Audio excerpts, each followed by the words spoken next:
नदी के द्वीप। सच्चिदानंद हीरानंद वात्स्यायन अगेय। अगेय जी की हम यह कविता देखते हैं। हरिभास्कर सणभर जो उनका कविता संग्रह है उसकी कविता है यह, और बहुत चर्चित कविता है।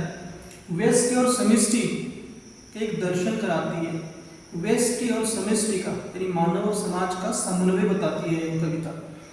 आगे हम उसको विस्तार पूर्वक रेखांकित करके समझेंगे। फिलहाल मैं इसको एक बार पढ़ के देखता हूँ कि आपको बताता हूँ कि हम नदी के द्वीप हैं।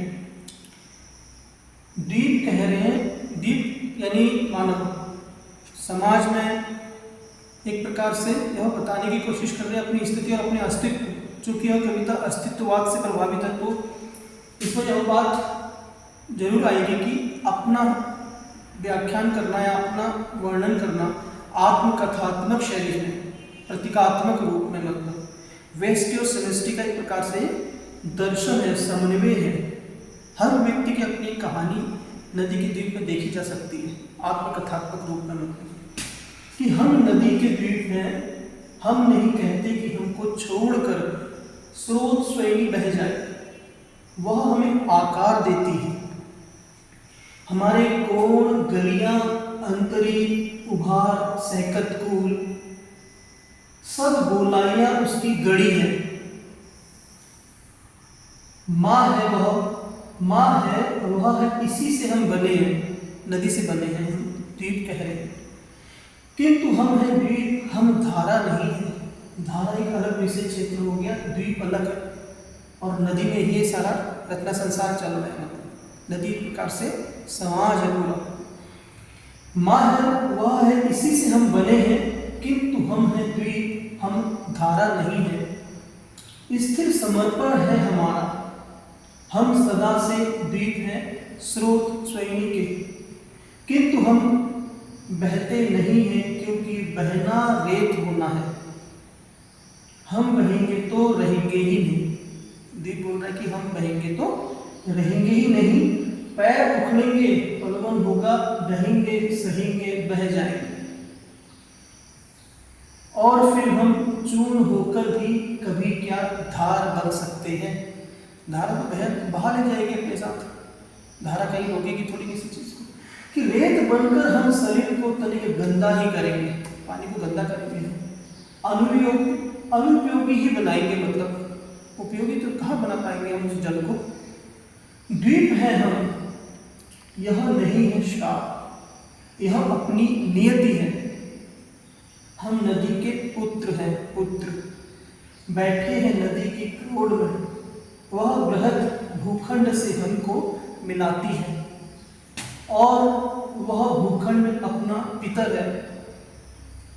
नदी तुम बहती चलो, नदी तुम बहती चलो, भूखंड से जो दाय हमको मिला है, यानी जो भाग हमें भूखंड से मिला है, मिलता रहा है, माजती संस्कार देती चलो, यदि ऐसा कभी हो।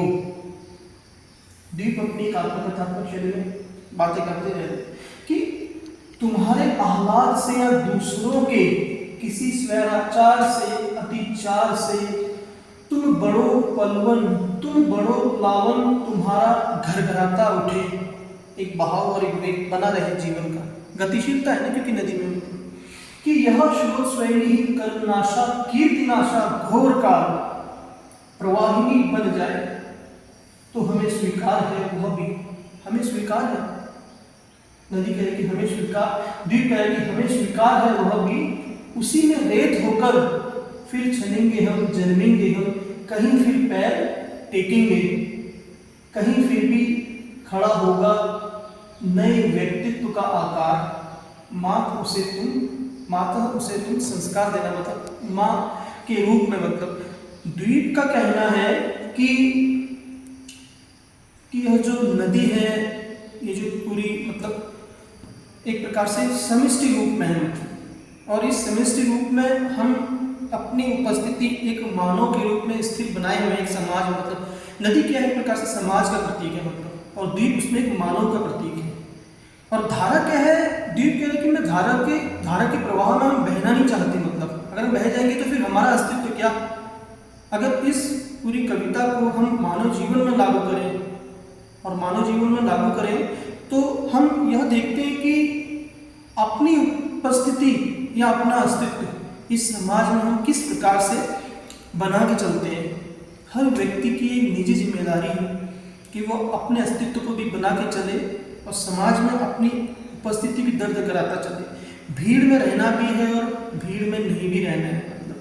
मतलब हम सब तो एक समाज क्या है, भीड़ ही तो है, और भीड़ में रहकर हमें समाज के कार्यों से अपने को जोड़ना भी है, समन्वय भी स्थापित करना है और अपनी उपस्थिति भी बनाए रखनी है। यही अस्तित्ववाद का एक बहुत बड़ा दर्शन है, मतलब जीवन का दर्शन है। तो यह कविता कहीं ना कहीं अस्तित्ववाद से प्रभावित है। तो जी ये हमने भी कविता पढ़ी अभय जी की, आप सभी ने इसको समझा अपने अपने स्तर से, लेकिन अभी जो इसकी जो मुख्य बात हम समझते हैं वो क्या है इस कविता का मतलब, ये कविता का भाव कि नदी के तीर जो अभय जी की यह कविता थी, मूल रूप से कहना क्या चाह रहे थे इस कविता में, मतलब कि व्यष्टि और समष्टि क्या है, व्यष्टि क्या है, समष्टि, थोड़ा इसको हम विशेष रूप से समझेंगे। मुख्य रूप से इसमें कविता मैंने बताई थी कि प्रतीकात्मक शैली के रूप में ये है प्रतीकात्मक शैली, मतलब इसकी जो शैली है प्रतीक रूप में है। तो प्रतीक क्या है कि जैसे नदी, इसमें जो मुख्य एक पात्र है नदी, हम इसको प्रतीकात्मक रूप में भी समझेंगे कि नदी आखिर किस रूप में पात्र है। नदी एक पात्र है, इसमें वो एक समाज के दर्शन के रूप में दिखता है। मतलब नदी क्या है, समाज है, मतलब जिसमें गतिशीलता है, जिसमें जीवन के सभी कर्म है, कर्मणीय क्रियाकर्म सब कुछ है, मतलब एक प्रकार से इस नदी रूप में। मतलब लेकिन क्या है कि यह बहती चली जा रही है, इसका प्रवाह सतत और निरंतर बना हुआ है। और उस नदी में जो नदी समाज का प्रतीक है, उसमें द्वीप क्या है, एक प्रकार से मानव का प्रतीक है। हम सभी लोग उसमें क्या है, नदी में एक द्वीप की भांति है। मतलब और नदी है, द्वीप है, तो क्या है, धारा भी होगी। तो धारा क्या है, धारा का प्रवाह है। धारा का मतलब है कि बह जाना है, मतलब बह जाना है, उसमें जो नदी के तीव्र प्रवाह में आएगा तो बह जाएगा, ये भाव है उसमें। और अगर जो द्वीप है, ये द्वीप अगर ये टूटेगा, छिन्न भिन्न होगा, चूर चूर होगा, तो ये क्या करेगा, रेत बन जाएगा रेत। और रेत नहीं बनना चाहता है द्वीप, द्वीप अर्थात मानव, ये रेत बनकर टूट टूट कर बिखर कर नदी में प्रवाहित होकर बहना नहीं चाहता। अगर वो बहना चाहता है तो बोलता है कि मैं टूट कर बिखर जाऊंगा तो मैं अस्तित्व विहीन हो जाऊंगा, और मैं अस्तित्व विहीन हो जाऊंगा तो समाज में मेरी क्या उपयोगिता रह जाएगी। मैं कुल मिलाकर क्या करूंगा, जल को गंदा ही तो करूंगा, जल को क्या करूंगा, गंदा करूंगा, किसी के लिए उपयोगी ही नहीं बना पाऊंगा। तो व्यक्ति अगर समाज में रह रहा है, उसमें जीवन यापन कर रहा है, इस पूरे समाज की संरचना में, तो क्या है सबसे बड़ी चीज कि समाज को सत्कार्यों की ओर लेकर जाना है। उसे समाज के बीच में रहकर उसे समाज को सत्कार्यों और अच्छे कार्यों की ओर लेकर जाना है, यही इसकी उपयोगिता है। ये जो इस द्वीप की उपयोगिता यही है, ये इसकी प्रतिबद्धता भी है और यही इसकी उपयोगिता भी है। आगे हम देखते हैं कि मुख्य रूप से अगर हम इसका अध्ययन करें पूरी कविता का भाव पक्ष के रूप में कह सकते हैं, या कविता का जो पूरा भाव है, कवि का पूरा जो मंतव्य है, कि कवि ने क्या सोच के इस कविता की ताना बाना या संरचना बनाई होगी।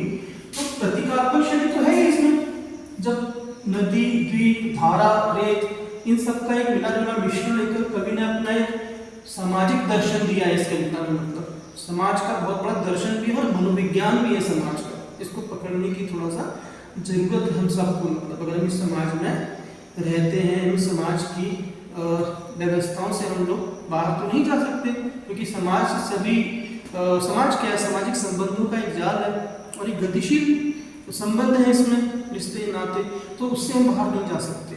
तो इन बातों को हमें समझना होगा।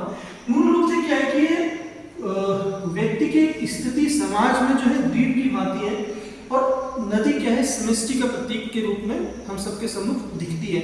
बहना उसकी नियति है, परंतु बहने के साथ साथ वो हमें एक दिशा संकेत भी देती है कि गतिशीलता जीवन में बनी रहनी चाहिए। और द्वीप क्या है, मानव की स्थिति को बनाए रखता है, क्योंकि जब बाढ़ आएगी तो द्वीप के किनारों को, कोणों को भी तो काटेगी वो, और कोणों को काटेगी तो थोड़ा बहुत कष्ट तो होगा उसको भी, पूरा उखाड़ के भी लेके चली जाएगी तो कहीं स्थापित कर देगी उसको एक स्थान पर। तो यह उसका एक जीवन का एक परिवेश है, उस परिवेश में अपनी उपस्थिति दर्ज कराना भी मानव की नियति है। और नियति की विडंबना तो सबको जीनी है। अगली जो इसमें जो एक बहुत महत्वपूर्ण बात है कि द्वीप का जो जन्म है, जन्म वो नदी के क्रोध से ही हुआ है, उसके गर्भ से ही हुआ है। उससे अलग रहकर वो अपना नया स्थान नहीं बना सकता है। तो यह समाज का एक यथार्थ दर्शन है, यथार्थ दृश्य है। धारा का बहाव क्या है? धारा बहना है, गतिशीलता है उसमें भी, लेकिन धारा के बहाव में बहने का मतलब है कि आदमी क्या है कि सत्ता जो उसकी एक सामाजिक सत्ता है वो उसका विलोपन हो जाएगा, मतलब वो विलीन हो जाएगी। तो उस सत्ता से तो व्यक्ति बाहर मतलब अपना विलोपन कौन चाहता है समाज में? मतलब अपनी उपस्थिति, अपने आप को स्थायी रूप में बनाए रखना, यही तो मानव जीवन का कर्म है, सदियों से होता चला रहा है, आगे भी होता रहेगा। मतलब हर व्यक्ति चाहता है कि वो उसको अपना स्थायी बनाए रखे। मैस्लो की थ्योरी क्या है? मैस्लो की थ्योरी भी तो यही है, जब हम पढ़ते हैं हर व्यक्ति एक उम्र बाद समाज में अपनी परिस्थिति को, अपने स्टेटस को बनाए रखने के लिए वो भी यह भी चाहता है कि दुनिया मुझको सम्मान दे और प्रेम दे। यह मनुष्य की प्रवृत्ति है ना। मैस्लो का सिद्धांत कहीं ना कहीं इसमें भी फिट बैठता है। अगला हम बात करते हैं कि द्वीप का मतलब क्या है? द्वीप का मतलब है कि वैश्य चेतना की सुरक्षा और उसकी और समष्टि का अंग है। मतलब द्वीप क्या है? द्वीप एक मनुष्य है ना। मनुष्य समाज को बनाए भी रखता है, समाज को संभाल के रखा है उसने। मतलब एक मनुष्य करके पूरा एक संसार है ना, समाज है। मतलब तो समाज सामाजिक संबंधों का जाल है। यह जाल या एक प्रकार से कड़ी, एक चैन है। मतलब तो हर व्यक्ति ने इस कड़ी को पकड़ के रखा है, संभाल के रखा है, और हर कड़ी का महत्वपूर्ण स्थान भी है अपना। मतलब एक कड़ी कमजोर होगी तो जंजीर पूरी टूट जाएगी, यानी समाज में बिखर जाएगा। मतलब तो यथार्थ दर्शन दिख रहा है इस कविता में एक प्रकार से, मतलब सामाजिक दर्शन। मतलब अब कुल मिलाकर के यह कविता क्या एक प्रकार से अस्तित्ववाद की ओर संकेत करती है। अस्तित्ववाद, अस्तित्व जो पाश्चात्य विचारधारा है वो एक प्रकार से क्या है कि हिंदी साहित्य में सन 1943 में जो प्रयोगवाद के आधार पर जो वाद चला, जिसमें अगेय जी द्वारा मुख्य रूप से 3 तार सप्तकों का, वैसे तो अगेय जी ने 4 तार सप्तक का जो एक समय था, उसमें क्या है कि सन 1943 में मतलब 1943, फिर उसके बाद हर 7 साल में मतलब इस सन 1943 से हिंदी साहित्य में प्रयोगवाद का जो एक दौर आया तार सप्तक के माध्यम से, तो उसमें क्या है कि लघु मानव की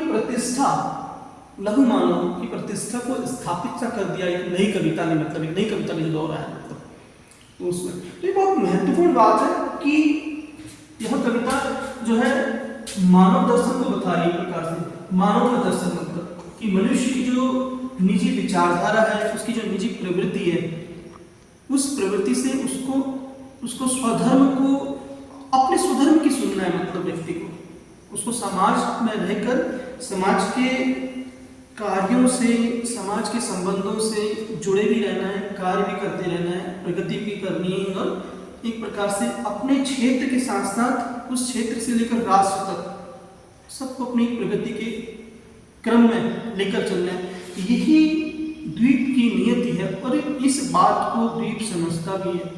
इसीलिए उसने अपनी जब कविता में वो कह रहे कि फिर छनेंगे हम, फिर कहीं जन्मेंगे, कहीं फिर खड़ा होगा नए व्यक्तित्व का आकार, मात्र तुम हमें संस्कार देना। मतलब हमें उस प्रकार की नियति और उस प्रकार के संस्कार मिले कि हम समाज में रहकर समाज के सत्कार्यों के प्रति उनके यथार्थ से हम टकराते रहें और अपनी स्थिति और अपने अस्तित्व को बनाए रखें।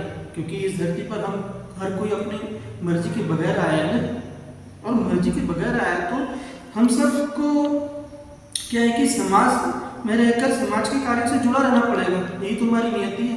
अगर हम समाज से नहीं जुड़ेंगे, अगर हम प्रकृति से नहीं जुड़ेंगे, तो हम प्रकृति में फिट ही नहीं बैठ पाएंगे। एक स्वाभाविक बात है। तो इस बात को हमें समझना है।